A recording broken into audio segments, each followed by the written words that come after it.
உலகெங்கிலும் இருக்கிற தமிழ் சொந்தங்கள் எல்லாருக்கும் வந்து என்னுடைய வணக்கம்.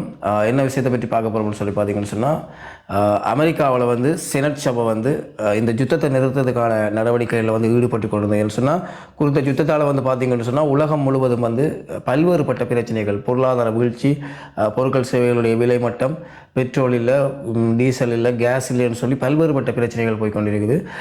அந்த கார்மோஸ் மீனில் வந்து மூடப்பட்டதால் வந்து பல்வேறுபட்ட பிரச்சனைகளை வந்து எங்களுடைய மக்கள் எல்லாருமே வந்து சந்திச்சுக்கிட்டு வரதை பார்த்துக்கொள்ளக்கூடிய மாதிரி இருக்குது. இப்போ அந்த அடிப்படையில் வந்து பார்த்திங்கன்னு சொன்னால், அமெரிக்காவினுடைய செனட் சபை பார்த்திங்கன்னு சொன்னால் குறித்த போரை வந்து நிப்பாட்டணும், இது அமெரிக்காவுக்கு ஒரு தேவையில்லாத போர், இதை நிப்பாட்டணும்னு சொல்லி தங்களுடைய இறுதிக்கட்ட முயற்சியை வந்து மேற்கொண்டிருந்தார்கள். அப்போ இதை வந்து இந்த உலகம் முழுவதுமே வந்து இப்போ எல்லாரும் அதை ஆவலோட வந்து எதிர்பார்த்து கொண்டிருந்தவங்க எப்படியும் யுத்தம் முடிவுக்கு வந்துடும் சொல்லி.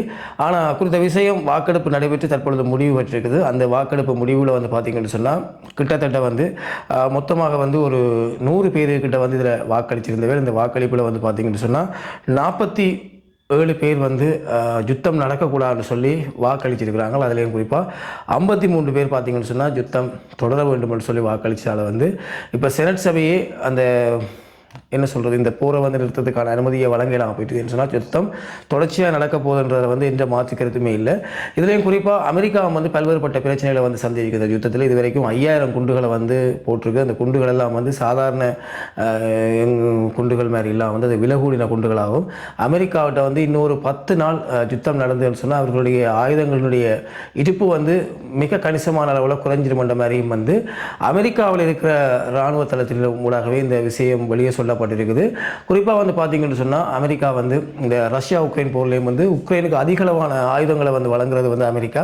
ஸோ அதாலேயும் அவர்களுடைய ஆயுதம் குறைஞ்சி இன்றைக்கு ஈரானோட ஒரு போர் ஏற்படுறதால வந்து அதாலேயும் ஆயுதங்கள் இருக்கால வந்து அவர்களால் வந்து யுத்தத்தை தொடர்ந்து நடத்துறது ஒரு கஷ்டமான நிலைமைக்கு வருமன்றது வந்து மாற்றுக்கருத்தில்.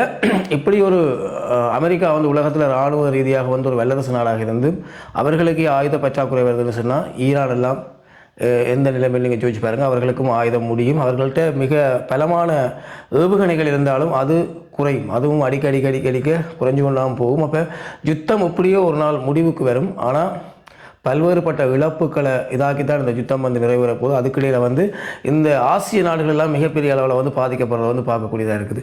குறிப்பாக அமெரிக்கா தன்னுடைய ஒரு சுய லாபத்துக்காக வந்து அமெரிக்கான்ற ஒரு நாடு மற்ற நாடுகளை வந்து இப்படி இதாக்குறது வந்து மிகுந்த வேதனை அளிக்கிறதாக வந்து பல கூறியல் ஆய்வாளர்கள் வந்து சொல்லியிருக்கிறாங்க. என்னென்னு சொன்னால் குறிப்பாக அமெரிக்கா ஈரான் என்ற ஒரு நாடு தனக்கு எதிரான நாடு, எண்ணெய் வளம் மிக்க ஒரு நாடு எதிராக இருக்கிறதால தான் அந்த நாட்டை எப்படியாவது கைப்பற்றி தமக்கு சார்பான ஒரு ஜனாதிபதியை அங்கே விட்டு தங்களது அந்த எண்ணெய் வளங்களை தாங்கள் எடுக்கணும் என்று தான் குறித்த முயற்சியை மேற்கொள்கிறார்கள். வெனிசுலா அதிபரை கூட இந்த நோக்கத்துக்காகத்தான் தூக்கிறாங்க. இன்றைக்கு வந்து ஈரானையும் எப்படியாவது பிடிக்கணும் என்று சொல்லி அங்கே பல பேர்களை வந்து கொலை செய்து கொண்டு வராங்கன்னு சொல்லி பல்வேறுபட்ட விமர்சனங்கள் வந்து அமெரிக்காவுக்கு வந்து கொண்டிருக்குது. எனக்கு தெரிஞ்சு இப்போ நாங்கள் ஒரு தமிழர், அப்போ தமிழ் சம்பந்தமான மீடியாக்களில் பார்க்கைகளை வந்து 100க்கு 95% மீடியாக்கள் வந்து அவர்களுக்கு எதிரான ஒரு மனப்பாங்கு கொண்ட ஒரு யூடியூப் சேனலாக தான் இங்கே எல்லாமே இயங்கி கொண்டு வரதை பார்க்கக்கூடியதாக இருக்குது. அதுலேயும் குறிப்பாக அலி காமினி உங்களுக்கு தெரியும், முதல் ஈரானுடைய உச்சபட்ச தலைவராக இருந்தவர். அவர் திடீர் தாக்குதலால் வந்து மரணம் அடைஞ்சிருந்தவர். அவருடைய இறுதிச் சடங்கை வந்து இன்றைய தினம் நடத்துறதுக்காக இருந்தது. அதுவும் தற்பொழுது நிப்பாட்டப்பட்டிருக்குது. என்னென்னு சொன்னால் அவருடைய தந்தை இறந்த நேரம் வந்து அவருக்கு இறுதிச் சடங்கு செய்ய 10 மில்லியன், அதாவது 1 கோடி பேர் நேரடியாக வந்து அந்த இதில் கலந்து கொண்டவர்கள். அப்போ இவருடைய இறுதிச் சடங்குக்கு வந்து நிறைய பேர் வருவாங்கன்றதில் வந்து எந்த மாற்று கருத்தும் இல்லை.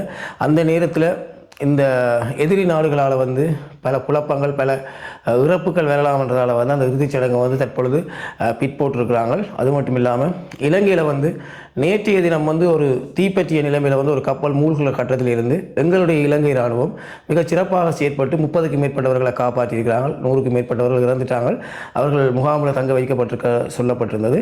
அப்போ இப்போ பார்த்தீங்கன்னு சொன்னால் இன்னொரு கப்பல் ஒன்றும் வந்து அப்படி நிற்பதாக வந்து ஒரு தகவல் வந்திருக்குது. ஈரானுடைய கப்பல் பாதிப்புக்குள்ளாகி மூழ்கிற நிலைமையில் இருக்கிறதாக வந்து ஒரு தகவல் கிடைச்சதாக வந்து இப்போ ஒரு நியூஸ் சேனலில் வந்து பார்த்தனா அந்த விஷயம் சம்பந்தமான தகவல் கிடைச்சோடனே நான் அதை உங்களுக்கு வந்து உடனடியாக வந்து தெரியப்படுத்துகிறேன். நேற்றைய தினம் விபத்துக்குள்ளான கப்பல், விபத்துன்னு சொல்கிறத விட தாக்குதலுக்குள்ளான கப்பல் வந்து மூழ்கி விட்டதாகவும் மூழ்கிற கட்டத்தில் இருக்கிறதாகவும் வந்து ஒரு தகவல் வந்திருக்குது. இது ஒரு இந்தியாவுக்கு ஒரு அவமானகரமான ஒரு செயலாகவும் இருக்குது. என்னென்னு சொன்னால் இந்தியாவுக்காக வந்த ஒரு கப்பல் வந்து இந்திய பெருங்கடலில் வச்சு தகர்க்கப்பட்டது நீர்மூழ்கி கப்பலூடாக. அது இந்தியாவுக்கு ஒரு ஆபத்தை ஏற்படுத்துகிற ஒரு செயல். சொன்னால் அந்த நீர்மூழ்கி கப்பல் இப்போது இந்தியா இலங்கைக்கு பக்கத்தில் தான் இருக்கிறதாக வந்து சொல்லப்படுது. அப்போ அது அவர்களுடைய பாதுகாப்புக்கு அச்சுறுத்தலாக இருக்கிறதாக வந்து இந்திய யூடியூப் சேனல்களாக வந்து வந்து தகவல்களை பெற்றுக்கொள்ளக்கூடியதாக இருக்குது.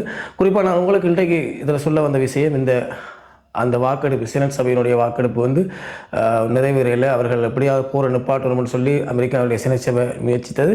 இருந்தாலும் அது வந்து பார்த்திங்கன்னு சொன்னால் கைகூடையில் பெரும்பான்மை வந்து யுத்தம் தொடர்ந்து நடக்க வேண்டும்னு சொல்லியிருக்காங்க. தொடர்ச்சியாக பார்ப்போம். ஈரானும் வந்து சொல்லியிருக்குது, யுத்தம் எவ்வளவு நாள் நடந்தாலும் பரவாயில்லை, நாள் கணக்கோ மாதக்கணக்கோ வருடக்கணக்கோ நடைபெற்றாலும் சரணடைவன்றதுக்கு வந்து எந்த மாற்று கருத்தும் இருக்காது.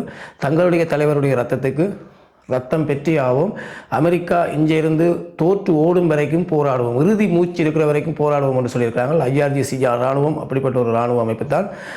நிச்சயம் போர் முடிவுக்கு வராது. இப்போது பாவம் 2 தரப்பும் சமாதானத்தின் மூலமாக தான் இதை தீர்த்து கொள்ளணும். நன்றி சொந்தங்களே, மீண்டும் ஒரு காலையில் சந்திப்போம்.